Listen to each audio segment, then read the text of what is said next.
রসুলের সীমাহীন ভালোবাসা ছাড়া ইমানের এতটুকু নেই দাম নেই। ইমানের গভীরতা কার বুকে কত,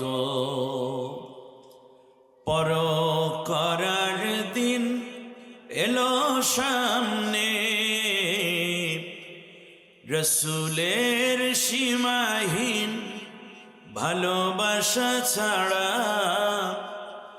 ইমানের এতটুকু নেই দাম নেই। বালাগাল উলা বিকামালিহি কাশাফাদ দুজা বিজামালিহি হাসনাত জামিআ।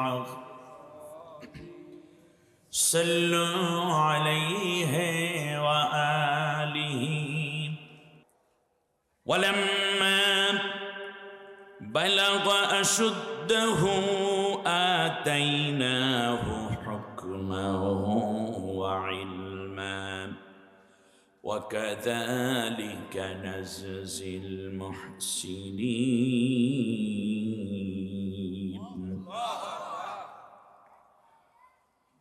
وراودته التي هو في بيتها عن نفسه وغلقت الأبواب وقالت هيت لك قال معاذ الله إنه ربي أحسن مثواي إنه لا يفلح الظالمون।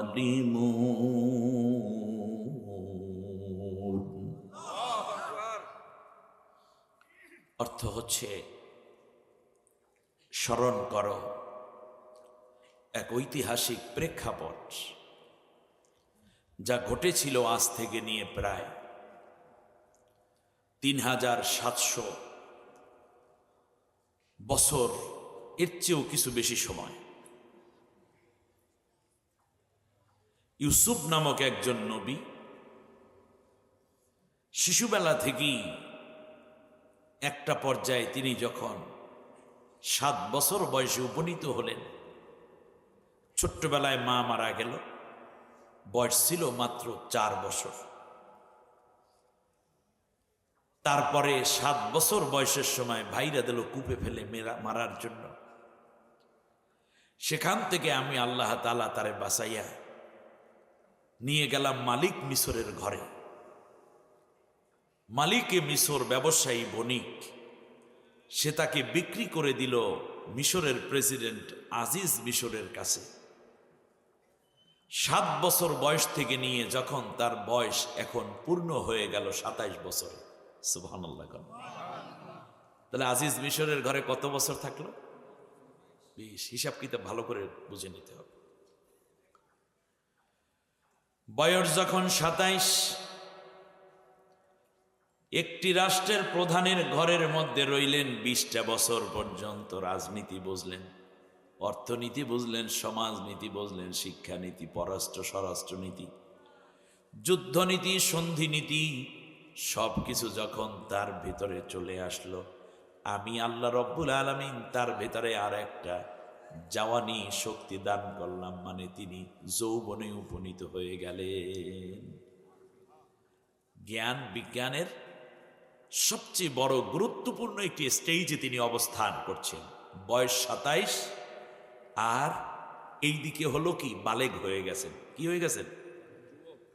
যুবক হলেন। যুবক হওয়ার সাথে সাথে কিছু সিমটম দেখা দেয়। গোপ গজাবে, দাড়ি গজাবে, বুকের পশম গজাবে, আবার কণ্ঠস্বরটাও চেঞ্জ হবে, ঠিক কিনা? চিন্তা চেতনা, দূরদর্শিতা, ভাবনা এবং গবেষণার রাষ্ট্রে তিনি যেন আরো বেশি আলো ফেলতে পারেন। এজন্য আমি আল্লাহ রব্বুল আলামিন আতাইনাহু হুকমা ওয়া ইলমা, দুইটা জিনিস তাকে দান করছি। সুবহানাল্লাহ। এক নম্বরে দিয়েছি হলো রাষ্ট্রীয় কার্য পরিচালনার জ্ঞান, সালিশি করতে পারে, মানুষের মধ্যে বিভেদ নিরসন করে দিতে পারে, আবার দুই রাষ্ট্রের মধ্যে নেগোসিয়েশন করে দিতে পারে, রাষ্ট্রীয় সমস্যা সমাধান করার জন্য যে জ্ঞান দরকার সেই জ্ঞানে সে এখন পাকাপোক্ত হয়ে উঠছে। সুবহানাল্লাহ বলেন। এগুলো দিয়েছেন কে? আল্লাহ তাআলা। আর একটা দিলাম কি? আর একটা হচ্ছে ইলমা, মানে নিজের চলার জন্য যেই জ্ঞানকে বলে ইলম। জোরে বলেন। নিজের জ্ঞান, নিজে চলার জন্য যেই জ্ঞান সেটাকে কি বলে? ইলম। আর অন্যকে চালানোর জন্য যে জ্ঞান দরকার, ডমিনেট করার জন্য, লিডারশিপের জন্য যে জ্ঞান দরকার সেটাকে আরবিতে বলে হিকমা। সুবহানাল্লাহ বলেন। নিজে চলা সহজ, অন্যকে চালানো কঠিন। আর যে চালায় সে তো একজনকে চালায় না, অনেককেই পরিচালনা করে। এই জন্য আল্লাহ তাআলা বলছেন ইউতিল হিকমাতা মাইয়াশা ওয়া মাই ইউতাল হিকমাতা ফাকাদ উতিয়া খায়রান কাসীরা।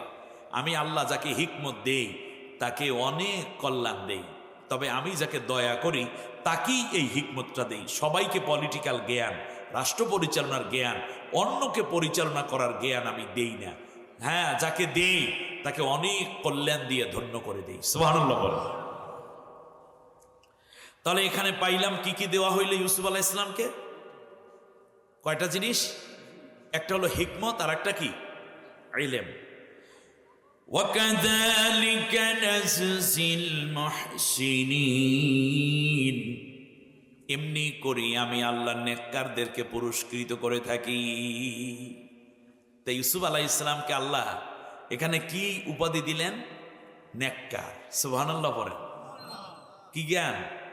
হিকমত দিলেন, ইলম দিলেন, আর কি দিলেন? নেককার হিসাবে স্বীকৃতি। কয়টা ডেজিগনেশন? কয়টা? তিনটা। এখানে আরেকটু কথা আমি যোগ করে রাখি আপনাদের সুবিধার জন্য।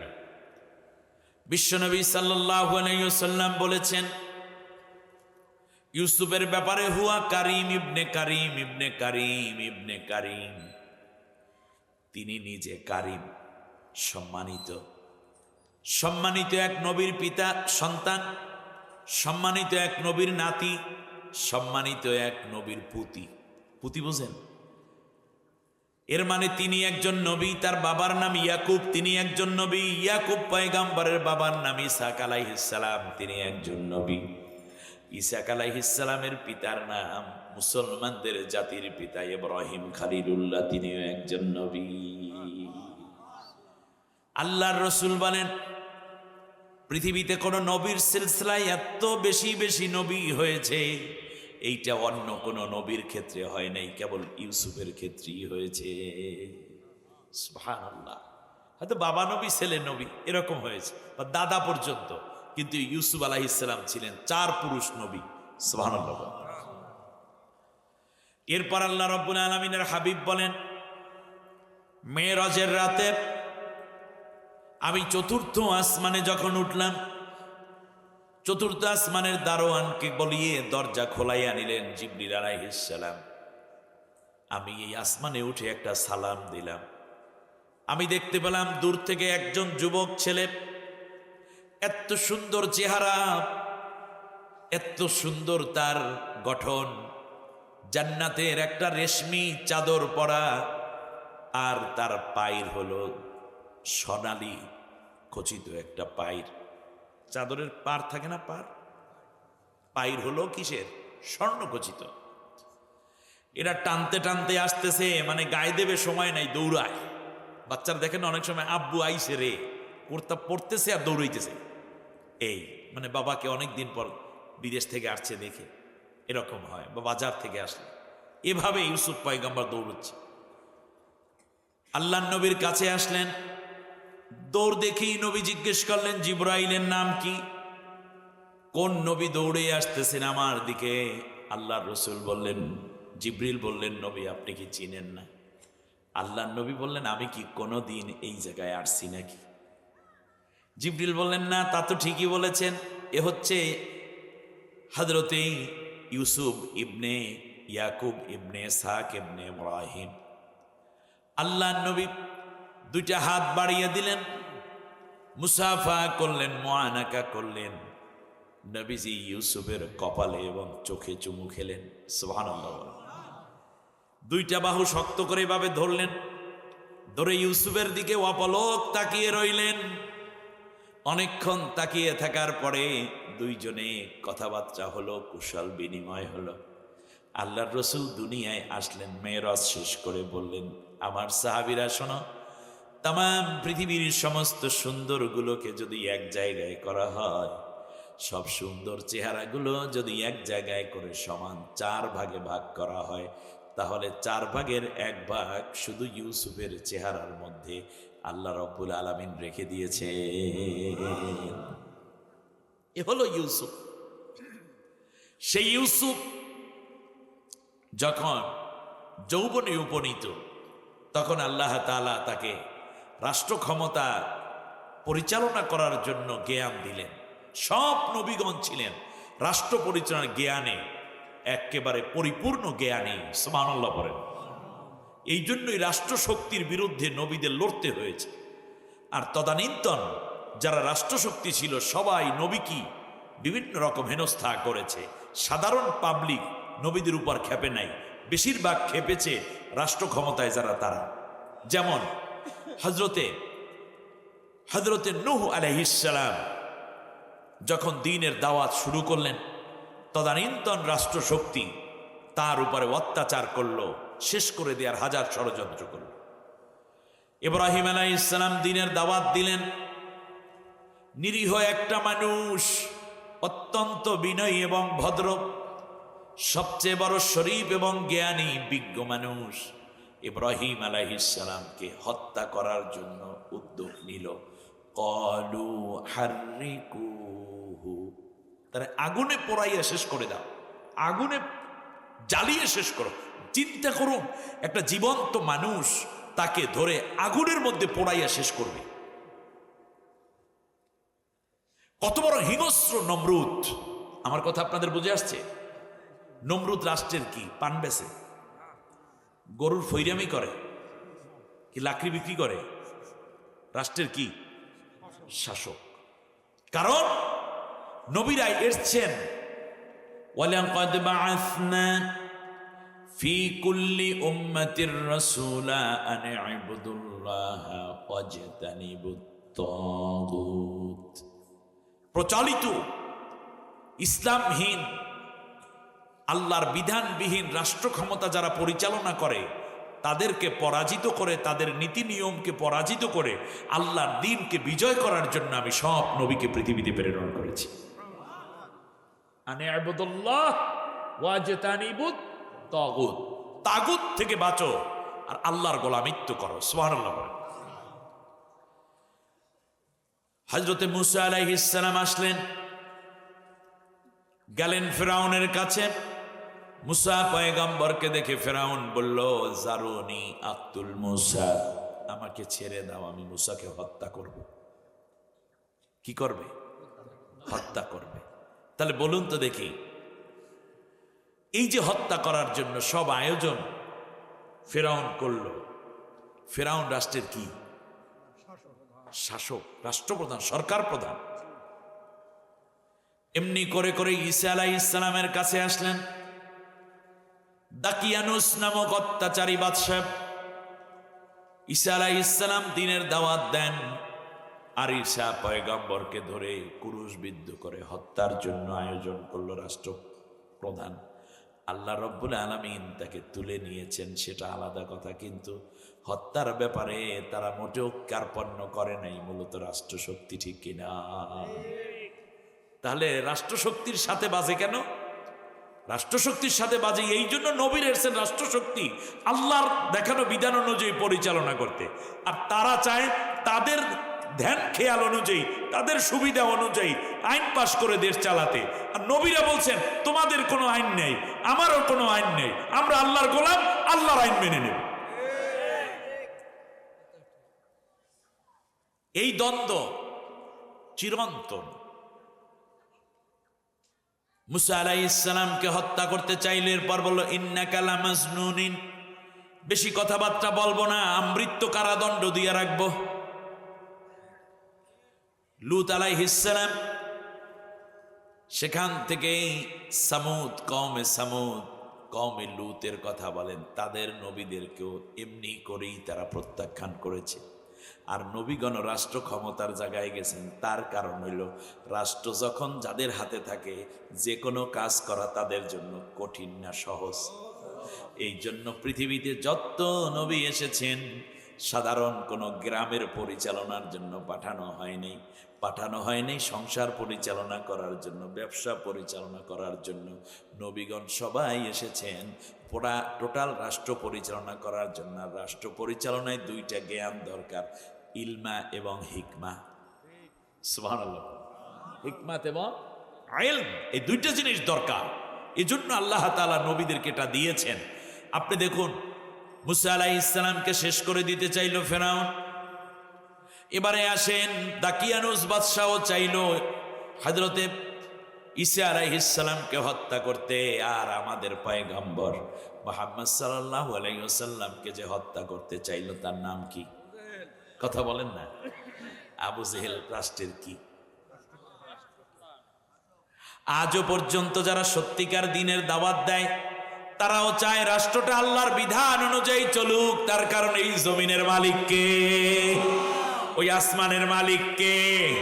এই জমিনটা কার হুকুমে চলা উচিত? এই জন্য আল্লাহ রব্বুল আলামিনের বিধান কায়েম করতে যারা চায়, সত্যিকার নবীওয়ালা কাজের যারা নিয়োজিত, ওই মানুষগুলোর বিরুদ্ধে দেশে দেশে রাষ্ট্রশক্তি এমন নির্যাতন করে, হত্যা করে, অত্যাচার, জুলুম, নির্যাতন, জেল, রিমান্ড দিয়া পৃথিবী থেকে তারা নিশ্চিহ্ন করে দিতে চায়। ঠিক কিনা? আল্লাহ আমাদেরকে হক বোঝার তৌফিক দিন। এরপর কি থেমে যেতে হবে নাকি কাজ চালাতে হবে? এর দ্বারা দুইটা ভাগ হয়ে যাবে, কে আবু জেহেলদের নাতিপুতি আর কে মুহাম্মদুর রাসূলুল্লাহর উম্মত। ঠিক না? কে হযরতে মুসা পয়গম্বরের পক্ষ নিয়েছে, কে ফিরাউনের পক্ষ নিয়েছে, কে নমরুদের পক্ষ নিয়েছে, কে ইব্রাহিমের পক্ষ নিয়েছে, কে দাকিয়ানুসদের পক্ষ নিয়েছে, আর কে ঈসা পয়গম্বরের পক্ষ নিয়েছে, কে শয়তানের পক্ষ নিয়েছে, আর কে আদম পয়গম্বরের পক্ষ নিয়েছে। ঠিক না? আল্লাহ রাব্বুল আলামিন বলেন, কাযালিকা নাযিল মুহসিনিন, এমনি করি আমি মানুষদেরকে পুরস্কৃত করি, নেককারদেরকে পুরস্কৃত করি। আল্লাহ তাআলা নবীদেরকে দিয়েছেন হিকমত এবং ইলেম, আর সেই ইলেম দ্বারা মূর্খ লোকদের ইলেম গ্রহণ করবে এবং তারা ডমিনেট করবে আর তা মেনে নেবে। এটা কোনোদিন জ্ঞানীরা করতে পারে না। আপনি কি মনে করেন পারে কোনো জ্ঞানী মানুষ? তাহলে আল্লাহ তাআলা হইলেন মহাজ্ঞানী, কিতাব হইল মহাজ্ঞান, আর নবীগণ হইল সেই জ্ঞানের অধিকারী, আল্লাহর দেওয়া খাস জ্ঞানের প্রাপ্ত ব্যক্তিগণ। তাহলে সেই তারা তদানীন্তন সমাজের মূর্খ, অজ্ঞ, চরিত্রহীন লম্পটদের হুকুম আহকাম মেনে নেবে। এটা কি নবীদের জন্য মানায়? কথা বলেন, মানায়? মানায় না। এই জন্য নবীদের সাথে তাদের দ্বন্দ্ব হয়েছে। অতএব কোরআনের জ্ঞানী যারা, কোরআনের পক্ষ শক্তি যারা, তাদের সাথে মূর্খদের দ্বন্দ্ব হবে। এটা নতুন কিছু না, এটা কিয়ামত পর্যন্ত চলবে। এখনো আছে, আগেও ছিল, কয়দিন পর থাকবে না নাকি? আল্লাহ রাব্বুল আলামিন বলেন, শোনো, আমার পয়গম্বর মুসাকে আমি যখন, আমার পয়গম্বর ইউসুফকে যখন আমি জ্ঞান দান করলাম, জ্ঞানের একটা পর্যায়ে এমন হয়ে গেল তার যৌবনও আসলো। যৌবনে তো আরো সুন্দর। সুবহানাল্লাহ। যেই চেহারার বর্ণনা নবী দিলেন, যৌবনকালে কি এমন ইউসুফ, এখন একটু ভাবেন। ঘরের মধ্যে যৌবন যখন আসে, আমার দিকে তাকান, বিশেষ করে যুবক, মুরব্বী, সবাই ভালো করে শোনেন। কারণ নবীজি বলেছেন কিয়ামতের পূর্বে বুইরা মানুষগুলোও ঠিক থাকবে না, এগুলো খারাপ হয়েছে। আমার কথা না, নবীজির কথা। আল্লাহ রাসূল সাল্লাল্লাহু আলাইহি ওয়াসাল্লাম বলেছেন কিয়ামতের পূর্বে এমন একটা অবস্থা হবে যে আইম্মাতু ফি সিগারিকুম, নেতৃত্ব চলে যাবে পিচ্ছিদের হাতে, ছোট্টদের হাতে, চ্যাংরাদের হাতে। নেতৃত্ব চলে যাবে কাদের হাতে? চ্যাংরা পোলাপাইনদের হাতে। চ্যাংরা চেংড়ির হাতে চলে যাবে নেতৃত্ব, মেম্বার, চেয়ারম্যান, এমপি, মন্ত্রী, এইরকম বড় বড় পদে দেখবা এই ধরনের চ্যাংরারা বসে গেছে। আর দ্বিতীয় কি হবে জানো? ওয়াল ফাহিশাতু ফি কিবারিকুম, বুড়া বুড়া মানুষগুলা গুনার কাজ করে মজা পাবে। আমার কথা আপনাদের বুঝে আছে? বুইরা মানুষ দাড়ি চুল পাইকে গেছে। আমি নাম নিতে চাই নাই, কারণ আমি এই ধরনের জিনিসগুলো প্রমোট করতে চাই না। ৬২ বছর বয়সের এক লোক, দাড়ি নেই, মুছ নাই, টাকা পয়সা মনে হয় কিছু আছে হয়তো, বিয়া করছে তিশা নামের এক মাইয়ারে, নাতির বয়সী।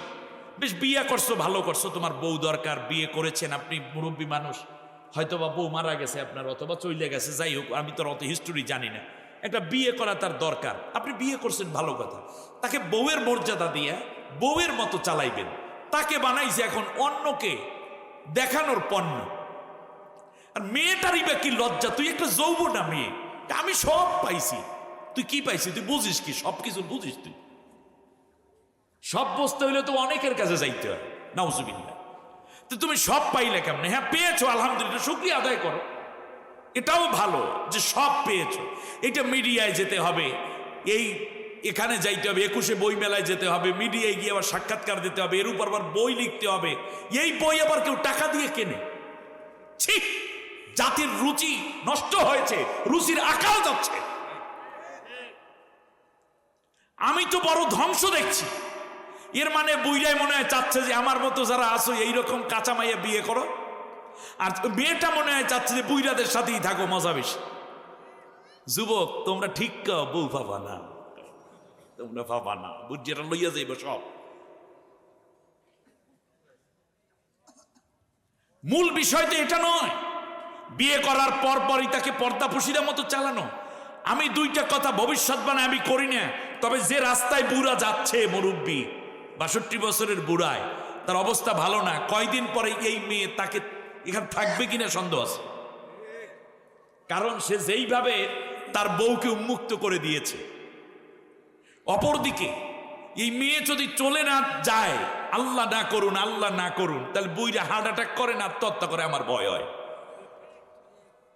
কারণ এই বিয়া তোর আমি পড়াইনি, আমারও তো দরদ নাই, কিন্তু লক্ষণ খুব খারাপ, খুব খারাপ। কারণ আল্লাহর রহমত উঠে যাচ্ছে, এখানে একটা ঝামেলা পেঁচানোর সম্ভাবনা। এরপরে যেই কথাটা, সেটা হচ্ছে এর আগেও এরকম অঘটন যারা ঘটাইছে তাদের পরিণতি ভালো হয় নাই, ঠিক কিনা বলে? যৌবনকাল যখন আসে, তখন পুরুষের জন্য সবচেয়ে বড় বিপদের কারণ হয়ে একটা জিনিস হাতছানি দেয়। যুবকরা শোনো, তার নাম হচ্ছে নারী। নাম কি? কথাটা বুঝে আসছে? যৌবন যখন আসে, কণ্ঠস্বরটা একটু চেঞ্জ হলো, দাড়ি মোছ গজালো, একটু বুদ্ধি বিবেচনা হলো। বাবা এখন ১,০০০ টাকা দিয়ে বলে, বাজার থেকে মাছ কিনে নিয়ে আসো, বাবা বাজার সওদা নিয়ে আসো, বোনকে নাইর নিয়ে আসো, ভাগ্নার পরীক্ষা একটু দেখতে যাও, ভাগ্নির বিয়েতে একটু আয়োজন করো, ঠিক না? বাবা বাজারে রওনা করার পরে দেখা যায় ছেলের হাতে সদাইয়ের বোঝাটা দিয়ে বলে, এইটা বিক্রি কইরা ওই সদাই কিনা নিয়ে আসবে, আমার শরীরটা ভালো লাগে না, আমি যাব না। এই সময় ছেলেটার হাতে কিছু টাকাও আসে, আবার দেখা যায় একটা মোবাইলও হাতের মধ্যে চলে আসছে। মামা বিদেশে থাকলে বায়না ধরে, মামা আমার জন্য একটা মোটরসাইকেল পাঠাইয়া দিয়েন। সেই মোটরসাইকেল পইরা পুতপুত করে, মেয়েদের কাছে একটু যাই আবার বাসি দেয়। এরপর ৩ দিন পর শোনা যায় ছেলেটা মোটরসাইকেল সহ রুডি ফিডা হয়ে গেছে। ভুল বলছি? এবার খেয়াল করুন, ইউসুফ পয়গম্বরের জীবনেও এমন একটা অঘটন ঘটতে যাচ্ছে, কিন্তু আল্লাহ রব্বুল আলামিন পয়গম্বরকে হেফাজত করেছেন। বলুন আলহামদুলিল্লাহ।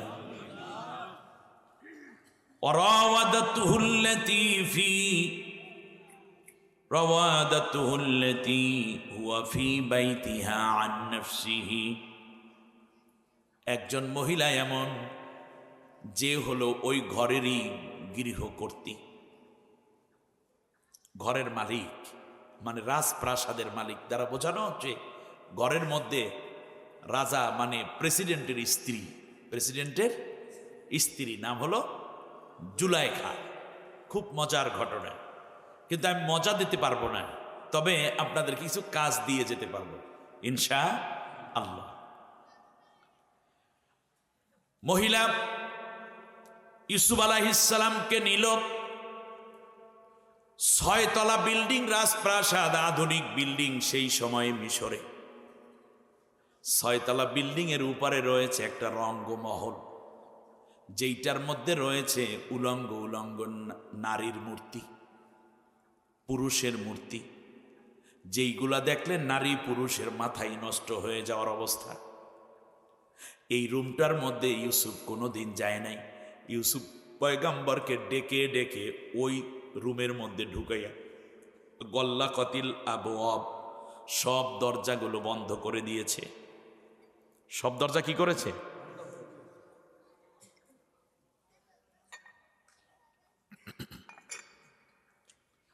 টিস্যু বক্স,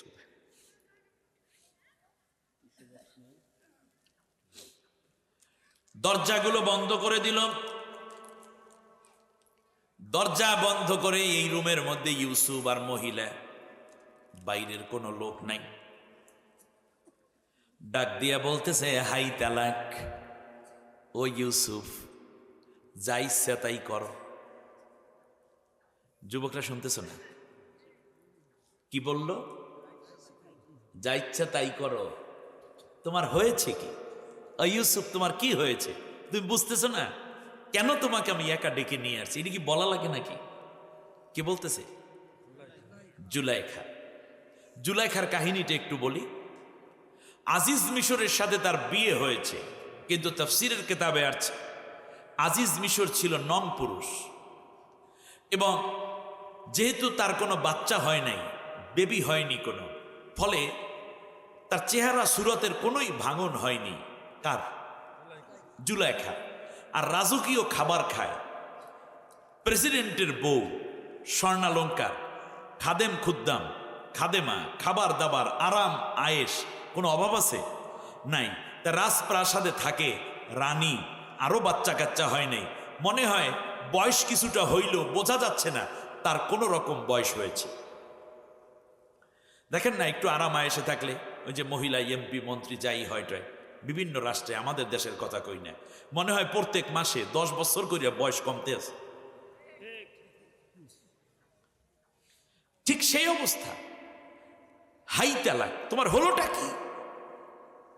ও ইউসুফ, আমার দিকে তুমি আকৃষ্ট হও। ইউসুফ আলাইহিস সালাম বুঝতে পেরেছেন, তার কারণ ইউসুফ কোনোদিন যদিও কোনো নারীর স্পর্শে যায় নাই, সংস্পর্শে যায় নাই, কিন্তু একজন নারী এই বয়সে কি চায় একজন যুবকের কাছে, এইটা তার বুঝতে বাকি নাই। তার কারণ আতাইনাহু হুকমা ওয়া ইলমা, ইলেম দিয়েছি। ইলেম মানে নিজের জীবন যৌবন, পরিষ্কার পরিচ্ছন্নতা, করণীয় বর্জনীয়, এই ব্যাপারে পূর্ণ জ্ঞানে তিনি পরিপূর্ণ। বলুন মারহাবা। তাহলে বোঝা যায় ইলেম এমন কিছু আছে যা কোনোদিন শেখানো লাগে না। বলেন কি করা লাগে না? শেখানো লাগে না। এই জন্য আল্লাহ তাআলা প্রথম যখন আয়াত নাজিল করলেন, তখন তিনি বললেন যে আমি আল্লাহ আল্লামা বিল কলাম, আমি কলম দিয়ে শিখিয়েছি। পরের কথা হচ্ছে আল্লামাল ইনসানা মা লাম ইয়ালাম, আমি মানুষকে এমন কিছু কথা শিক্ষা দিয়েছি, এমন জ্ঞান দিয়েছি যা সে আমি শেখানোর কারণেই জেনেছে। এটা অটোভাবে জানে, মানে একরা বিস্মি, মানে পড়ার মাধ্যমে জানে, লেখার মাধ্যমে জানে। আর কিছু আছে পড়াও লাগে না, লেখাও লাগে না, এমনিই বোঝে, ওটা তার শরীরের ভিতর অটো তৈরি হয়। এমনকি মানুষ শুধু না, একটা কুকুরও যখন সে বালেগ হয় তখন একটা মেয়ে কুকুরের কাছে যেতে হয়, মেয়ে কুকুরটাও বোঝে, একটা পুরুষ কুকুরের কাছে যেতে হয়। তারপর কি করতে হয়, কিভাবে করলে বাচ্চা হয়, এইটা কেউ লেখাপড়া শিখার লাগে না। আর এইটা পড়ালেখার মধ্যে আনারও দরকার নাই, তার তার কারণ হলো এই যে ছেলে মেয়েদেরকে এই রকম এসো বন্ধু হই, এরপর কিভাবে এদের বক্ষ কেমন হবে, বালেগ হলে যুবক ছেলের কি অবস্থা হয়, মেয়ের কি অবস্থা হয়, শরীরের মধ্যে কি হয়, এইগুলো তোর বাবারও পরান লাগে নাই, তোর মায়েরও পরান লাগে নাই, তোর দাদাকেও লাগে নাই, তোর দাদিকে, তোর নানাকে তোর নানিকেও পরান লাগে নাই। ওটা অটোর মাধ্যমে তোদের পূর্বপুরুষরাও জন্ম নিয়েছে, তোরাও জন্ম নিছিস। সুতরাং এইগুলা আমার যুবক যুবতী বান্দা বান্দিদেরকে পড়াইয়া শিক্ষার মধ্যে এনে নেকটা করা বেহায়া বানানোর জন্য সিনেমা বিচারে ভরপুর কর ষড়যন্ত্র করিস না, ঠিক না? এগুলো পড়ার বিষয় নাকি? আল্লামাকুম মা লাম তাকুনু তা'লামুন, এমন বিষয় শিখিয়েছি যা তারা আগে জানতো না। সুবহানাল্লাহ বলেন। অপরদিকে আল্লাহ তাআলা বলেন আল্লামাল ইনসানা মা লাম ইয়ালাম, মানুষ জানতো না কিন্তু আমি আল্লাহ জ্ঞানের দ্বারা তাকে বুঝিয়ে দিয়েছি এখন এই কাজ করা দরকার। সুবহানাল্লাহ। আল্লাহ রাব্বুল আলামিন বলেন ইউসুফ তখন বুঝতে পারলো মহিলার ভাবভঙ্গি ভালো না। হাই তালাক বলার পরে মহিলা 3টা কাজ করলো। কয়টা? কথা বলে না, কয়টা? 3টা। এই তালবে আলিম রে, উঠছো কেন, কি সমস্যা? আল্লাহ ওদেরকে জ্ঞান দিন, বলেন আমিন। মাদ্রাসার তালবে আল্লাহ ওদেরকে বড় হাফেজ, আলেম, মুফাসসির, মুহাদ্দিস বানিয়ে দিন, বলেন আমিন। আবার বন্ধুগণ, যে কথাটা আমি বলছিলাম, এবার খেয়াল করুন, মহিলা 3টা কাজ করলো। 1 নম্বর হচ্ছে সে তার মাথার কাপড়টা ফেলে দিয়েছে। এদিকে তাকান যুবকরা, বুঝে নাও কথা। যুবককে আকৃষ্ট করার জন্য কি করে মেয়েরা? প্রথমে মাথার কাপড়টা ফেলে দিল, লম্বা লম্বা বিশাল চুল, ঢেউ খেলানো চুল। এটা যখন ইউসুফ দেখবে তখন আকৃষ্ট হবে। এই জন্য কি করলো? মাথার চুল মানে খুলে দিল, মাথার কাপড়টা ফেলে দিল ইউসুফকে আকৃষ্ট করার জন্য। তবে হাদিসে এসেছে যে যদি কোনো স্ত্রী তার স্বামীর সামনে চুল ফেলে অন্তরীণে যদি ঘোরাফেরা করে, তাতে করে স্বামীর চোখের জ্যোতিশক্তিও বেড়ে যায় এবং তার প্রতি আকৃষ্ট হয় বেশি। স্বামীর জওয়ানি শক্তি বাড়িয়ে দেন কে? স্বামীর সামনে চুল খুলে স্ত্রী ঘুরবে। মাঝে মাঝে যেটা করবেন সেটা হচ্ছে স্বামীর হাতে দিয়ে তেল দিয়ে দেবেন চুলে, যে তুমি আমার চুলে একটু তেল দিয়ে দাও। এরপর চিরুনি করান, মাঝে মাঝে আমার চুলটা একটু চিরুনি করে দাও না, ভালো ভালো চুল। এরপর একেবারে চুলের অগ্রভাগ কেটে দেয় না অনেক সময় গুছিয়ে, স্বামীর দিয়ে করাবেন। এতে চুলের প্রতি নজর হবে, মায়া মহব্বত শুধু বাড়বে না, এতে করে চোখের পাওয়ারও বাড়বে স্বামীর। আর কি বাড়বে? জওয়ানি শক্তি বেড়ে যাবে। কিন্তু যেই মেয়েটি রাস্তার মধ্যে মাথার চুল ফেলে হাঁটে, মনে করবেন এর ভিতরে ডিস্টার্ব হয়েছে আগে, বাইরে প্রকাশ হয়েছে চুল ফেলানোর দ্বারা। মাথার কাপড় একজন ভদ্র মেয়ে, শালীন মেয়ে কোনোদিন পরপুরুষের সামনে চুল খুলে চলার কথা নয়। আমার কথা বুঝে আসছে আপনাদের? এই কথাটা ভালোভাবে বুঝবেন। বুকের কাপড়টা ফেলে দিয়েছে। মাঝে মাঝে যুবক তোমরাও দেখবে কিছু নষ্ট মেয়ে এমন আছে, ঘরের মধ্য থেকে বাহির পর্যন্ত আসে, বুকের কাপড় থাকে, হঠাৎ রাস্তায় আইসে মনে হয় ওড়নাটা ভিন্নভাবে আবার পরবে, এই জন্য ওড়নাটা এইভাবে টান দেয়, হাত 2টা প্রসারিত করে, আবার মাথার মধ্যে ওড়না দেয়। আবার ছেলেদেরকে দেখলে মাথার কাপড়টা পরে যায়, আবার ঠিক করে দেয়, আস্তে করে গুছায় না, হাত প্রসারিত করে, যাকে বুকের দিকে এবং চুলের দিকে যুবকের নজর পড়ে, চরিত্রটা নষ্ট হতে পারে, ঠিক কিনা? এটা করতে যাবে না, এটা বড় অন্যায়। আর যুবক তুমি এই দিকে তাকাবে না, গদ্দু আবসারুকুম, তুমি তোমার চক্ষু নিম্নগামী করে রাখবে। সুবহানাল্লাহ বলে। ওয়াহফাজ ফুরুজাকুম, আর তোমার সতীত্বের হেফাজত করো। কার কারণ নবী বলেছেন যে 2 চোয়ালের মাঝখানে জিহ্বা আর 2 উরুর মাঝখানে যে তার সতীত্ব আছে, নারী এবং পুরুষ যারা এই 2টা জিনিসের জামিনদার হবে, আমি মুহাম্মদুর রাসূলুল্লাহ সাল্লাল্লাহু আলাইহি ওয়াসাল্লাম তার জন্য বেহেশতের জামিনদার হয়ে যাব। কোন বেহেশতের জামিনদার হবে? আল্লাহ রাব্বুল আলামিন কোরআনুল কারীমের মধ্যে তা আবার উল্লেখ করে বলেছেন, ইল্লা আলা আজওয়াজিহিম আও মা মালাকাত আইমানুহুম। আল্লাহ তাআলা বলেন, যদি এই জিনিসগুলোর তোমার এই সতীত্বের যদি তুমি নিয়ন্ত্রণ করতে পারো, স্বামী স্ত্রী ব্যতীত তোমরা শারীরিক মিলন করবে না, তাহলে আমি আল্লাহ রাব্বুল আলামিন বলে দিলাম তোমাদেরকে জান্নাতুল ফেরদাউসের উত্তরাধিকারী বানাইয়া দেব। সুবহানাল্লাহ। মহিলা কয়টা কাজ করলো বললাম? 3টা। 1 নম্বর হলো গায়ে মাথার কাপড় ফেলে দিল, আস্তে আস্তে সে বস্ত্রহীন হওয়া শুরু হলো। ইউসুফ পয়গাম্বর চরম বিপদের মধ্যে পড়ে গেলেন। মহিলা ডাক দিয়া বলতেছে, ও ইউসুফ, তুমি কি এরকম নাকি? দেখো আমার দিকে একটু তাকাও। একে তো মিশরের নারী, বিশ্বের সবচেয়ে সুন্দরী মানুষ, এবং সুন্দর মানুষগুলো মিশরে সুন্দরের ক্যাটাগরি দিক থেকে এত বেশি আকর্ষণীয় আমার ভাইরা। আর দ্বিতীয় হচ্ছে রানী বাদশার স্ত্রী, তৃতীয় হচ্ছে তিনি খুব শিক্ষিতা এবং ধনাঢ্য এক নারী। এই কথাগুলো যখন বলতেছে, ইউসুফ পয়গম্বরের মানসিক অবস্থা কোন দিকে? আল্লাহ রব্বুল আলামিন বললেন, ইউসুফ আমার কাছে মাপ চাচ্ছিল, আল্লাহ তুমি আমাকে সাহায্য করো। সুবহানাল্লাহ। দ্বিতীয়বারে কি করলো? ইউসুফের প্রশংসা শুরু করলো। ও ইউসুফ, তোমার চোখ দুইটা কত সুন্দর, ডাগর কাজর কালো চোখ, ঈগলের ডানার মতো তোমার দুইটা ব্রু, কি সুন্দর খোসা খোসা দাড়ি। ও ইউসুফ, গোলাপের পাপড়ির মতো তোমার ঠোঁট, গায়ের মধ্যে কি চমৎকার ঘ্রাণ, কি সুন্দর কালো মেঘের মতো তোমার ঢেউ খেলানো চুল, তোমার নখগুলো কত সুন্দর, আঙ্গুলগুলো কত সুন্দর। সব প্রশংসা করে।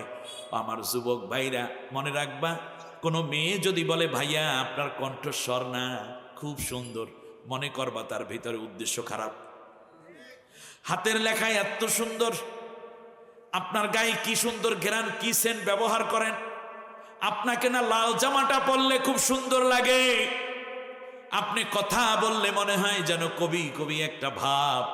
মনে রাখবা উদ্দেশ্য খারাপ। ও যুবক রে, তোর সামনে অনেক এখনো বিসিএস পড়ে আছে, মেডিকেল টেস্ট পড়ে আছে তোমার পিএইচডি করার কাজ, তোমার পড়ে আছে এইরকম মা বাবার স্বপ্ন পূরণের দায়িত্ব, বোনকে দেওয়ার মতো দায়িত্ব তোমার রয়েছে, ভাগ্না ভাগ্নি ভাতিজা ভাতিজির প্রতি তোমার অনেক কর্তব্য রয়েছে। একটা নারীর খপ্পরে পড়ে তুমি যেন আটকাইয়া না যাও। তুমি যুবক, তোমার বিশাল দায়িত্ব সামনে। এমন একটি দিন আসবে, এরকম হাজার নারী তোমার পেছনে দৌড়বে একটা সিরিয়াল দেওয়ার জন্য। সুতরাং তুমি আল্লাহর দিকে ভয় করে সতীত্ব বজায় রাখো। ইউসুফ আলাইহিস সালাম বললেন, সেই কথা বলো, একদিন এই চোখের আলো ফুরাইয়া যাবে, এই চোখ গলে যাবে, এই চুল পড়ে যাবে, এই দাঁতগুলো পড়ে যাবে, যা মুক্তার মতো তুমি বলছো। একদিন এই শরীর থেকে গন্ধ আসবে, মরার 3 দিন পরে এমন গন্ধ ছুটবে, মানুষের রুমাল নাকে দিয়ে তারপর পালাবে যদি আমার লাশ বাইরে পড়ে থাকে। অতএব তুমি যে প্রশংসা করছো, আল্লাহ রাব্বুল আলামিনের হুকুম তরক করে সামনে পা বাড়ানো আমার পক্ষে সম্ভব নয়। তাহলে প্রথমে শরীরের কাপড় খুললো, দ্বিতীয়বারে প্রশংসা করছে, তৃতীয়বারে তাকে অভয় দিচ্ছে। এই বলে ইউসুফ, এই বিল্ডিং এর মধ্যে 213 জন কর্মচারী থাকে, রাজপ্রাসাদ, সবাইকে ছুটিতে পাঠাইয়া দিয়েছি, কেউ না ইউসুফ। এমনকি প্রেসিডেন্ট 3 দিনের ছুটি নিয়ে চলে গেছে অন্য রাষ্ট্রে। তুমি আর আমি আর তুমি গো ইউসুফ, এই পৃথিবীতে এই সময় তুমি আর আমি ছাড়া আর কেউ নাই। অতএব আমরা যা করব আমাদের মধ্যেই থাকবে। অভয় দেখায়।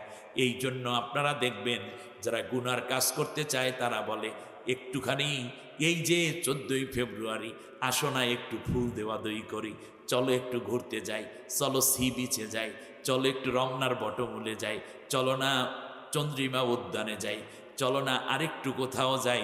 এর মানে লোকচক্ষুর আড়াল করতে চাই, কিন্তু লোকচক্ষুর আড়াল তো হয় না, সবাই তো দেখে কম বেশি, কিন্তু সবচেয়ে বেশি দেখেন কে? সবচেয়ে বেশি দেখেন কে? ইউসুফ আলাইহিস সালামকে বলল কেউ দেখবে না, কেউ শুনবে না, কোনো অসুবিধা নাই।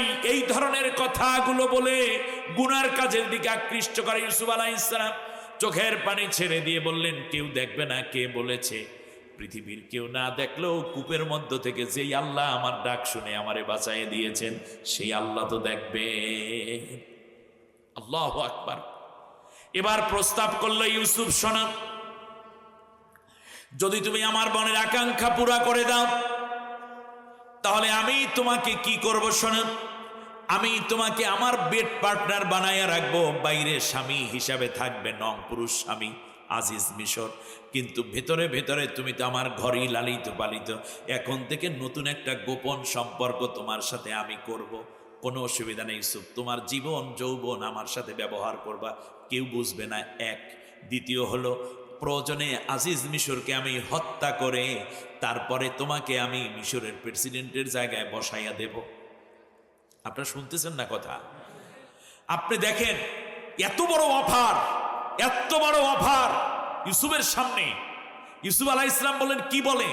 জাতির লোকেরা প্রেসিডেন্ট বানাইছে একজনকে, আর এই মহিলা খারাপ কাজ করাইয়া ওই জাতির লোকের প্রেসিডেন্ট আমাকে বানাইতে চায়। সেই ক্ষমতা দখল কি বৈধ হতো না অবৈধ হতো?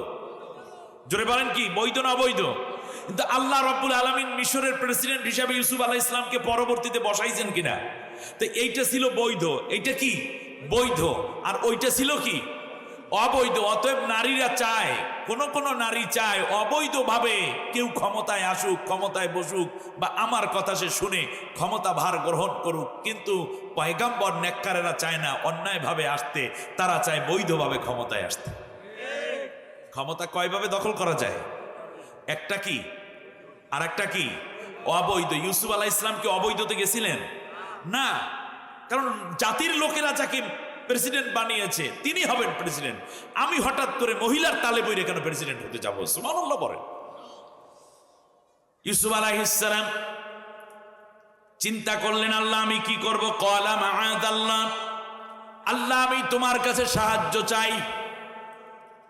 আমার প্রাণ প্রিয় যশোরের যুবকরা, এমন একটি কঠিন মুহূর্তে তুমি কি করতে? আত্মসমালোচনা করো। কিন্তু না, নবীজি বলেছেন, যে ব্যক্তি জিনা করে, ব্যভিচার করে, তার সাথে ঈমান থাকে না, আর ঈমান থাকলে সে জিনা করতে পারে না। আবার ফিরে তাওবা করে কালেমা পড়ে মুমিন হতে হয়। আস্তাগফিরুল্লাহ পড়বেন না। ইমাম আবু হানিফা রাহমাতুল্লাহ বলছেন, নাতে মূল ঈমান নষ্ট হয় না, তবে তার বড় গুনাহ হয়, কিয়ামতের দিন সে কঠিন শাস্তি পাবে, জিনাকার। এবারে আসি, আমি মূল জায়গায় চলে আসি।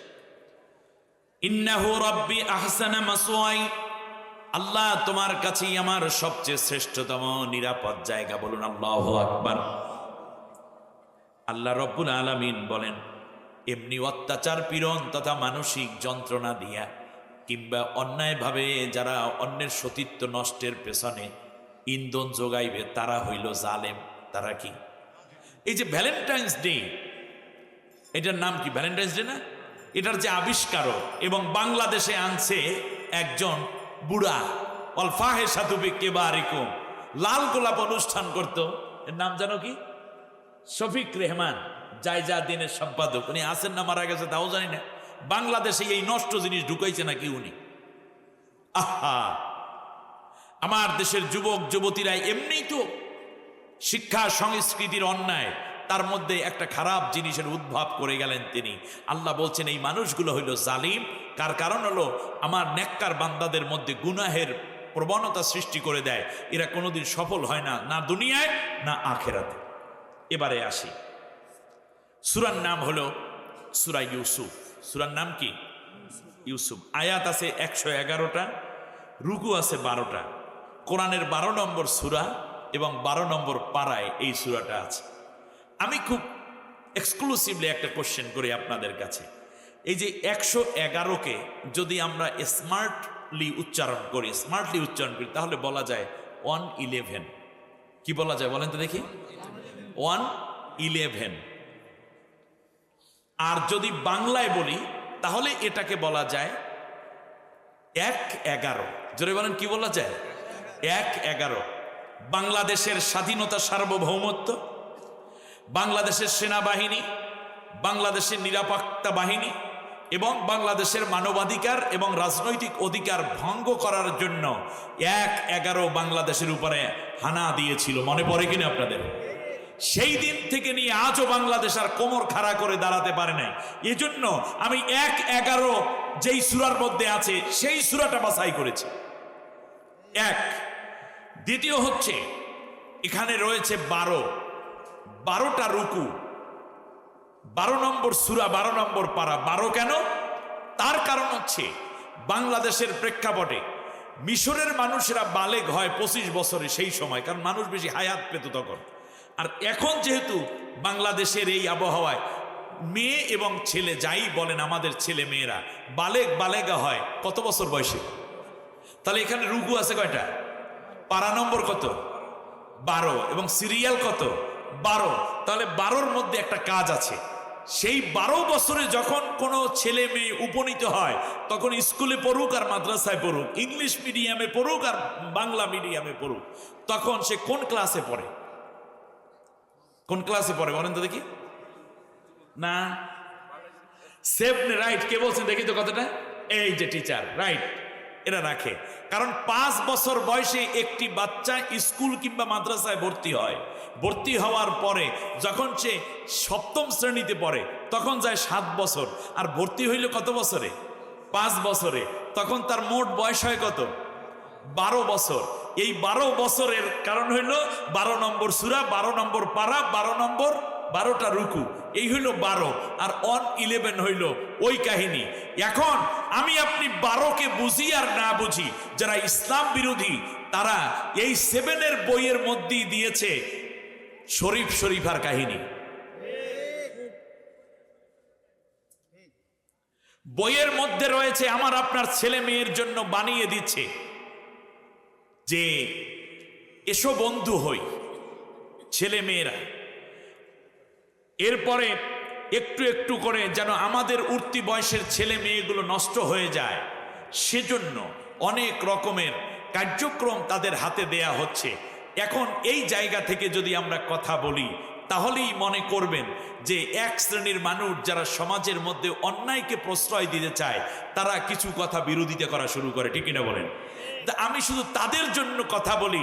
আজকে আপনার ছেলেটা মেয়েটা হয়তো 7-এ পড়ে, আপনি যেই দল করেন, আপনি যেই কাজ করেন, তাতে হয়তো আপনার এখন গায়ে ধরে না। মনে রাখবেন, সেদিন বেশি দূরে নয় যেই দিন এই মেয়েটি হয়তোবা গর্বে এমন বাচ্চা ধারণ করবে সে বৈধ নয়, তখন আপনি আফসোস করবেন। তখন আফসোস করে বলবেন, মাওলানা জামালউদ্দিন এবং অন্যান্য আলেমরা যেই কথাগুলো বলেছিল, তাদের কথা শুনে যদি এদেরকে নেককার রাখতাম তাহলে আমাদের জন্য ভালো হতো। আমার বন্ধুগণ, খেয়াল করুন এবার হযরত ইউসুফ আলাইহিস সালাম, হযরত ইউসুফ পয়গম্বর আলাইহিস সালাম যখনই এমন করে আল্লাহ রব্বুল আলামিনের কাছে বলা শুরু করলেন, আল্লাহ তাআলা তুমি আমাকে বাঁচাও। ইউসুফ আলাইহিস সালাম আল্লাহর কাছে সাহায্য চাইলেন, সাহায্য চেয়ে কিন্তু দাঁড়াইয়া থাকেন নাই, দরজার মধ্যে জোরে একটা ধাক্কা দিছে। বলেন আল্লাহু আকবার। আল্লাহ রব্বুল আলামিন বলেন, শোনো, দরজার মধ্যে ধাক্কা দেওয়াটা গুনাহ থেকে, অন্যায় থেকে বাঁচার জন্য নিজের চেষ্টা করতে হয়। দরজার মধ্যে ধাক্কা দেওয়া ছিল ইউসুফের কাজ, আর দরজা খুলে ইউসুফ পয়গম্বরকে ঈমান নিয়ে বের হওয়ার দায়িত্ব ছিল আমি আল্লাহর হাতে। সুবহানাল্লাহ, সুবহানাল্লাহ। আল্লাহ রাব্বুল আলামিন বলেন, শোনো, ওয়ামান ইয়াত্তাকিল্লাহা ইয়াজআল লাহু মাখরাজা ওয়া ইয়ারযুকহু মিন হাইসু লা ইয়াহতাসিব।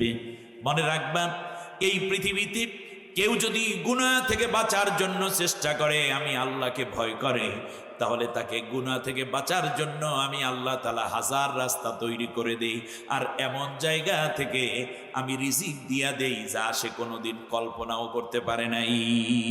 সুবহানাল্লাহ। ইউসুফ আলাইহিস সালামকে আল্লাহ বাঁচাই দিয়েছেন কিনা এবার খেয়াল করুন। বাঁচানোর সাথে সাথে ইউসুফ পয়গম্বর দৌড় দিচ্ছেন। সামনে একটা মজার ঘটনা, খুবই মজার ঘটনা। ইউসুফ পয়গম্বর ওয়াস্তাবাকাল বাব, দরজার কিনার পর্যন্ত চলে গেলেন, 6 তলা থেকে গ্রাউন্ড ফ্লোরে। আজিজ মিশরের 3 দিন সফর ক্যান্সেল করে কোনো এক কারণে তিনি বাসায় ফিরতে আসেন রাজপ্রাসাদে। ইউসুফ আলাইহিস সালাম দৌড়ান, কিন্তু 3 তলা যখন আসলো উপর থেকে নেমে 3য় ফ্লোরে, এমন সময় মহিলা চিন্তা করলো ইউসুফকে ধরাই আমার দরকার, দৌড় দিয়ে গেল। শেষ পর্যন্ত ইউসুফ আলাইহিস সালাম একটু থেমে ডান দিকে তাকায় দেখলো মহিলা আসে কিনা। হঠাৎ করে দেখতে পেল মহিলা একেবারে কাছে এসেছে, পেছন থেকে জামাটা শক্ত করে ধরেছে। ইউসুফ আলাইহিস সালাম জামা থাক এই চিন্তা করে জোরে তিনি দৌড় দিলেন, পেছন থেকে জামাটা ছিঁড়ে যাচ্ছে। ইউসুফ দৌড়ায় সমানে, সুবহানাল্লাহ। যেখানে গুনাহ সেখানে নেককার মানুষ দাঁড়াইয়া থাকে না, দৌড়ায়। আল্লাহু আকবার। ইউসুফ আলাইহিস সালাম দৌড় দিলেন, কিন্তু দরজার একেবারে গ্রাউন্ড ফ্লোরে বাড়ির গেটে যখন গেলেন, এমন সময় আজিজ মিশর আসলো দরজার পাশে, বাড়ির ভেতর ঢুকবেন। ইউসুফ আলাইহিস সালাম আজিজ মিশরকে দেখে দাঁড়িয়ে গেলেন।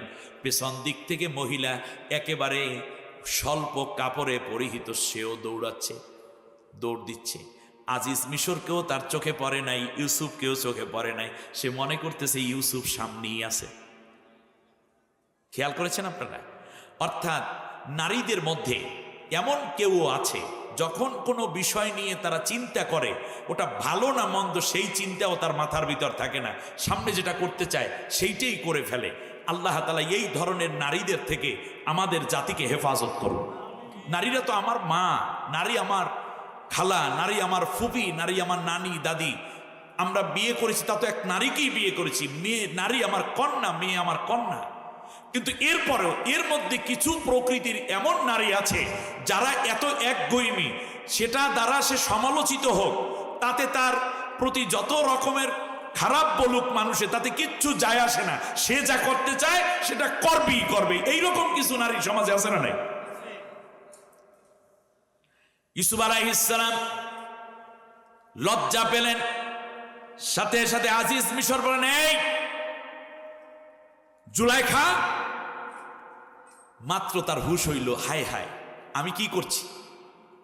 আজও সমাজের মধ্যে বাড়িতে দেখবেন এক মহিলা খুব বেশি ঝগড়াটে, বাড়িতে এমন একজন পুরুষ থাকা দরকার যিনি তাকে সামলাবেন, মুরব্বীদের মধ্য থেকে, ঠিক কিনা বলেন?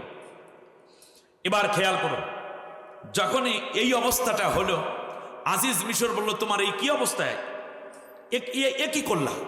তাড়াতাড়ি করে তার মাথার রুমালটা, মিশরের মানুষ সবসময় রুমাল পরতো সেই সময়, এখনো পরে, রুমালটা দিল। মহিলা তার গা ঢেকে ফেলল। এখন ইউসুফ আলাইহিস সালাম পাশে দাঁড়ানো, মহিলা কি বলতেছে শুনেন। قالت ما جزاء من أراد بأهلك سوءا إلا أن يسجن أو عذاب عليم। মহিলা বলল যে, হে আজিজ মিশর, বলুন তো দেখি, আপনার ঘরে যেই ছেলেটি থাকে, খায়, ছোটবেলা থেকে যাকে আমরা লালন পালন করে বড় করলাম, আজকে সে যুবক হওয়ার পরে আপনারই স্ত্রীর উপরে সে আক্রমণ করে তার সতীত্ব কেড়ে নিতে চায়, অ্যাটলিস্ট ধর্ষণ করতে চায়, আপনি বলুন তো দেখি তার কি কঠিন শাস্তি হওয়া উচিত।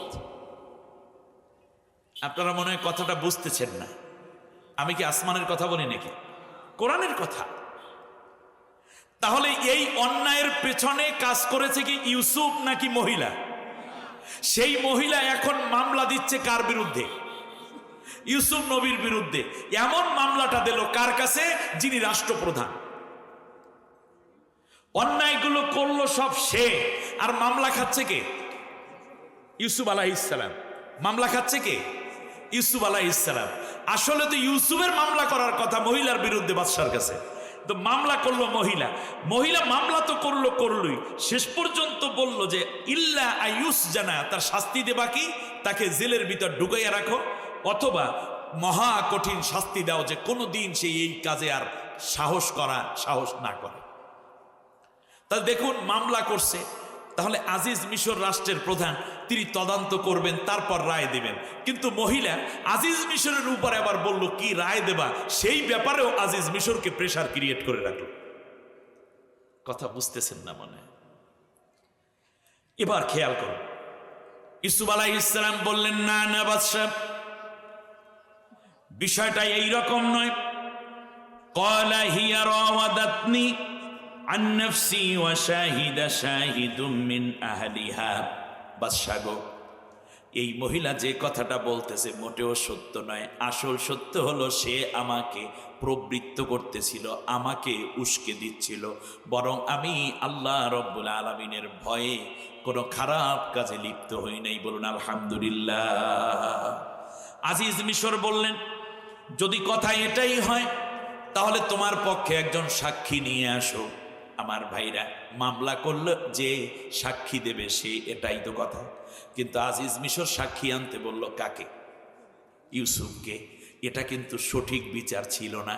এরপরেও হযরত ইউসুফ আলাইহিস সালাম বললেন, শুনুন বাদশা, আপনার ফ্যামিলির, আপনার এই 6 তলা বিল্ডিং এর মধ্যে 3য় তলায় মাত্র 7 দিনের একজন নবজাতক আমার চোখে পড়েছে। কয়দিনের? এই শিশুটিকে আমি সালিশ মানি। শিশুটি যদি সাক্ষী দেয় তাহলে সঠিক সাক্ষী হবে বলে আমি মনে করছি, তাকে আনা হোক। ওই গোটা বিল্ডিং এর মধ্যে, রাজপ্রাসাদের মধ্যে মাত্র যেহেতু সন্তান হয়েছে, এই কারণে ওই দাসীকে ছুটি দেয় নাই। জুলাইখা কেবলমাত্র ওই একজনই বাকি আছে, দুধ পান করতেছিল, মায়ের দুধ, 7 দিনের শিশু, তাকে আনা হলো। 7 দিনের শিশু আল্লাহর হুকুমে আজকে আজিজ মিশরের সামনে কথা বলল। সুবহানাল্লাহ। শিশু কি বলল? আল্লাহ তাআলা বলেন, ইনকানা কামিসুহু কুদ্দা মিন কুবুলিন ফাসাদাকাত ওয়া হুয়া মিনাল কাযিবিন। ও বাদশা, কয় দিনের সন্তান? কথা বলেন, কয় দিন? মাত্র 7 দিনের একটি শিশু কথা বলছে যে জামা যদি, ইউসুফের জামা যদি সামনের দিক থেকে ছেঁড়া থাকে, উস্কানো থাকে, কিংবা বোদাম ছেঁড়া থাকে, তাহলে মনে করতে হবে আজিজ মিশর আপনার স্ত্রী নির্দোষ, ইউসুফ দোষী। ওয়া ইন কানা কামিসুহু কুদ্দা মিন দুবুরিন ফাসকাদাবাত ওয়া হুয়া মিনাস সাদিকিন।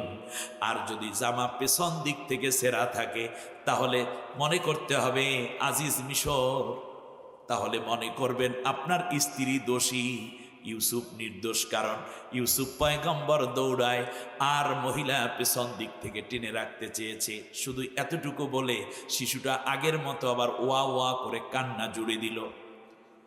যখনই আজিজ মিশর দেখতে পারেন, ফালাম্মা রাআ কামিসাহু কুদ্দা মিন দুবুরিন ক্বালা ইন্নাহু মিন কাইদিকুন্না ইন্না কাইদাকুন্না আযীম। আল্লাহু আকবার। আল্লাহ রাব্বুল আলামিন বললেন, যখন আজিজ মিশর দেখতে পেলেন ইউসুফ পয়গম্বরের জামার পেছন দিক থেকে ছেঁড়া, সাথে সাথে মহিলাকে বলল, তোমরা নিঃসন্দেহে ষড়যন্ত্রকারিণী, আর নারীদের ষড়যন্ত্র বড় কঠিন। তাফসীরে এসেছে, যখন ওই শিশু বাচ্চা বলতেছিল জামা পেছন দিক থেকে ছেঁড়া থাকলে মহিলা দোষী, তখনও ইউসুফ পয়গম্বরের জামার ছেঁড়া অংশ মহিলার হাতের মধ্যে, জামা সহ দোষ পড়ল, দোষী হইল মহিলা, জিনিস সহ ধরা পড়ছে। ঠিক কিনা বলেন? কে? মহিলা। এরপরও জেল খেটেছিল কে?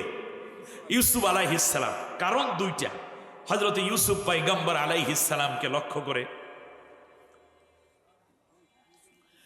ইউসুফ পয়গম্বর আলাইহিস সালামের উপরে যখন এই দোষটা আসা শুরু করতেছিল, তখন তিনি বললেন যে না। আজিজ মিশর বললেন, ইন্না কাইদাকুন্না আযীম, তোমরা এই ষড়যন্ত্র করেছ, তার কারণ হে মহিলা তোমাদের ষড়যন্ত্র বড়ই কঠিন। কোরআনের মধ্যে অন্য আয়াতে আছে, ইন্না কাইদাশ শাইতানি কানা দাঈফা, শয়তানের ষড়যন্ত্র দুর্বল। কিন্তু এই কোরআনেই আল্লাহ বলছেন নারীদের ষড়যন্ত্র কঠিন। এর মানে কোনো দুর্চরিত্রা নারী কিংবা কোনো অন্যায়কারী নারী, অথবা তার মনের খেয়ালে যে খারাপ করার জন্য উদ্গ্রীব যে নারী, সে যেই দোষটা করে সেই দোষটা নির্দোষ মানুষের গায়ে চাপাইয়া দিয়া নির্দোষ মানুষকে জেল খাটায়, এইরকম নারী মিশরে ছিল। ঠিক কিনা বলেন? এখন আর দুনিয়ায় নেই।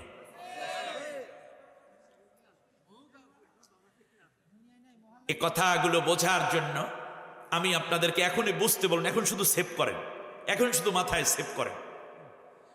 হযরত ইউসুফ আলাইহিস সালাম সামনে দাঁড়িয়ে আছেন। আজিজ মিশর ইউসুফের দিকে তাকিয়ে বললেন, ইউসুফ আরিদ আন হাদা, ও ইউসুফ তুমি এই বিষয়গুলো মানুষের কাছে বইলা বেড়াইও না, তাতে ইজ্জত নষ্ট। ইজ্জত কি নষ্ট হয়ে যাবে। আমি তোমাকে ছোটবেলা থেকে এনেছি গো ইউসুফ। মানুষেরা ওই জুলাইখার নাম বলবে না, বলবে মিশরের প্রেসিডেন্টের বউ। ক্ষতিটা কার হবে? মহিলার নাকি না আজিজ মিশরের ক্ষতি হবে। এই জন্য একজন নারী গোটা ফ্যামিলিকে কলঙ্কিত করে। একটা মেয়ে এনাফ। একটা পুরুষের জীবন মানে গোটা বিশ্বের জীবন, একজন নারীর জীবন একটি পারিবারিক জীবন অনলি। অতএব একটি জাতি এবং একটি গোষ্ঠীকে অনেক সময় কলঙ্কিত করে ফেলতে পারে এক একজন নারী। এজন্য বলছি ইউসুফ আরিদ আন হাদা, ইউসুফ তুমি এই বিষয়টা নিয়ে সামনে আর কথা বলো না। মহিলার দিকে তাকিয়ে বলল যে অস্তাগফিরি লিযামবিকি, তুমি তোমার অপরাধের জন্য ক্ষমা চাও। আপনারা বলুন তো দেখি, ক্ষমা কার কাছে চাইবে? আল্লাহর কাছে। এইটাই হলো তাফসীর শুনতে বসা দরকার। শোনেন, ইউসুফ আলাইহিস এই মহিলা দোষ করছে কার কাছে? ও তো আল্লাহরে বিশ্বাসই করে না। আজিজ মিশরও আল্লাহকে ইবাদত করতো না, তারা অগ্নি পূজক ছিল, মূর্তি পূজক ছিল। কথা বুঝে আসছে কিনা? তাই মহিলাও আগুন পূজা করতো। মহিলা তো আল্লাহর বিশ্বাসই করে না। যদি বিশ্বাস করতো তাহলে উপরে উঠাই বলতো না আমি আর তুমি, তুমি আর আমি, আর কেউ নেই। তাহলে আল্লাহকে সে বিশ্বাস করে এখানে গুনাহ থেকে নিজেই বেঁচে থাকতো। মূলত আস্তাগফিরি লিযামবিকি, তুমি তোমার অপরাধের জন্য ক্ষমা চাও। যে একজন নির্দোষ মানুষ যে অন্যায় করে নাই, জেনা করে নাই, দর্শন করে নাই, এইরকম কোনো মানবতা বিরোধী অপরাধ যাকে বলে এগুলো করে নাই, তারপরেও তার উপর এরকম দোষী চাপাইয়া দিলে মূলত সেই দোষটা পড়ে ওই ব্যক্তির জীবন এবং ব্যক্তির সম্মানের উপরে। অতএব তার কাছে মাপ চাইতে হবে। এই জন্য মাপ চাইতে হবে কার কাছে? ইউসুফের কাছে। আল্লাহু আকবার।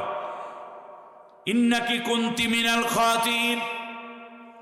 ও ইউসুফ, তোমাকে সামনে রেখে আমি বলতেছি এই মহিলাকে, ও মহিলা নিঃসন্দেহে তুমি খেয়ানত করেছো। কি খেয়ানত করছে? তার কারণ স্বামীর অনুপস্থিতিতে। কার অনুপস্থিতিতে? স্বামীর অনুপস্থিতিতে স্ত্রীর ইজ্জত সম্মান রক্ষা করে চলা, এটা স্ত্রীর জন্য আমানত। স্বামী দেশের বাইরে থাকে, বিদেশে থাকে, কিংবা স্বামী দূরে চাকরি করে, কিংবা ঘরের মধ্যে স্ত্রীকে রেখে সে চলে যায়। স্ত্রী কেবল স্বামীর আল্লাহর সন্তুষ্টির জন্য তার সতীত্ব হেফাজত করবে, কোনো পরকীয়ায় লিপ্ত হবে না। আর দ্বিতীয় আমানত হলো স্বামীর সম্পত্তি। এই সম্পত্তি বাবার বাড়ির কাউকে কিংবা বাসের বাসার কাউকেও না জানাইয়া দেবে না। আর তৃতীয় আমানত হলো তার সন্তান সন্ততি, অর্থাৎ স্বামীর সন্তান সন্ততিকে যে যত্ন সহকারে লালন পালন করবে। সুবহানাল্লাহ পড়েন। আমার ভাইয়েরা, যখন এই কথাগুলো বলা হলো, সাথে সাথে আজিজে মিশর এর সামনে রেখে, হ্যাঁ যাবেই তো, কারণ আপনার দেশের এলাকার মানুষের তাফসীর ভালো বোঝে, এই জন্য কিছু করার নাই, তো এরা বুঝে। আমার ভাইরা শোনেন, ইউসুফ আলাইহিস সালামের একটু পেছনের দিকে যদি আমরা ফিরে তাকাই তাহলে ভিন্ন একটা দৃশ্য দেখতে পাবো। ইউসুফ পয়গম্বর আলাইহিস সালাম যখন এই অবস্থাটায় চলতেছিল, তখন আল্লাহ রব্বুল আলামিন বললেন, শোনো, যদি আমি আল্লাহ তাআলা সেই দিন তাকে হেফাজত না করতাম তাহলে আমার ইউসুফ বড় বিপদগ্রস্ত হয়ে যেত। তার কারণ হচ্ছে এই যে ইউসুফ পয়গম্বর আলাইহিস সালামকে আল্লাহ রব্বুল আলামিন এর আগে একবার পরীক্ষা করেছিলেন। বয়স তখন কয় বছর? 7 বছর। কয় বছর? 7 বছর। আল্লাহ দুইভাবে পরীক্ষা করেন। শুনুন, মাত্র 7 বছর যখন বয়স, ভাইরা তখন কূপের মধ্যে ফেলে দিয়েছিল। কোথায়? ওই কূপের গভীরতাও ছিল 60 হাত। কত হাত? 60 হাত। সেই সময় ইউসুফ আলাইহিস সালাম আল্লাহর কাছে বললেন, আল্লাহ, আমার ভাইরা রশি কাইটে আমারে কূপে ফালাই দেয়, তুমি আমারে বাঁচাও। তখন আল্লাহ রব্বুল আলামিন জিবরিল আলাইহিস সালামকে ডাক দিয়ে বললেন, জিবরাইল, তাড়াতাড়ি যাও, এই কূপের রশি কেটে আমার ইউসুফ কূপে পড়ে যাওয়ার আগেই তোমার নূরের হাত দুইটা ইউসুফের পায়ের নিচে পেতে ধরো। ডাকছে কাকে? শুনছেন কে? রক্ষা করলেন কে? কোন সময়? বিপদের সময়। এই ইউসুফই আজকে হলো জ্ঞান হয়েছে, রাজনীতি করে, বুঝে, ইলেম আছে এবং রাষ্ট্রীয় একটি পরিবারের মধ্যে সে থাকে। এখন তার যৌবন আসছে, এখন আল্লাহ তাআলা পরীক্ষা করাইছেন 60 হাত উপরে উঠাইয়া। সুবহানাল্লাহ পড়েন। 60 হাত নিচে পরীক্ষা হলো, এখন হলো 60 হাত উপরে উঠাইয়া। এখন এই পরীক্ষায় ইউসুফ ফেল করে না পাশ করে, আল্লাহ অপেক্ষায় ছিলেন। আল্লাহ রব্বুল আলামিন বলেন, আমার ইউসুফ যখন গুনাহ থেকে বাঁচতে চাইলো, আমি আল্লাহ তাআলা ওয়াকাদালিকা মাক্কান্না লিইউসুফা ফিল আরদ, এমনি করেই আমার ইউসুফকে আমি দুনিয়ায় সম্মানিত এবং রাষ্ট্রপ্রধান বানাই দিয়েছি। সুবহানাল্লাহ। আমরা আমাদের ব্যক্তি জীবনে নিচের পরীক্ষায় অনেকে পাশ করেছি, অর্থাৎ ছাত্র জীবনে লজিন ছিলাম, টিউশনি করে পড়তাম, জাকাতের টাকা উঠাইয়া ফর্ম ফিল আপ এবং নতুন বই কিনতে বাধ্য হয়েছিলাম। এইরকম একটা অবস্থা ছিল। বাপ মারা গেছে ছোটবেলায়, ঘর ছিল না, ভাঙ্গা ঘর, এমনকি মানুষের বাড়ি থেকে থেকে পড়ালেখা করেছি এবং অনেক কষ্ট করে ঢাকাতে গিয়েছি, কেউ যশোরের শহরে গিয়েছি, এখন কোটি কোটি টাকার মালিক, এখন আর আল্লাহকে চেনে না। এরকম লোক আছে না নাই? আছে। এই জন্য আল্লাহ তাআলা ইউসুফ আলাইহিস সালামকে উপরে উঠাইয়া পরীক্ষা করান। আমি একেবারে নিকট থেকে বড় করে বলি, বাংলাদেশের একেবারে নিচে পড়ে যাওয়া দুই নারীর কথা আমি বলি, আপনারা কথাগুলো ভালো করে বুঝুন। ব্যক্তি জীবনে, পারিবারিক, সামাজিক, রাষ্ট্রীয় জীবনে এই পরীক্ষা আসে। স্বামীকে হত্যা করা হলো, মাত্র 2টা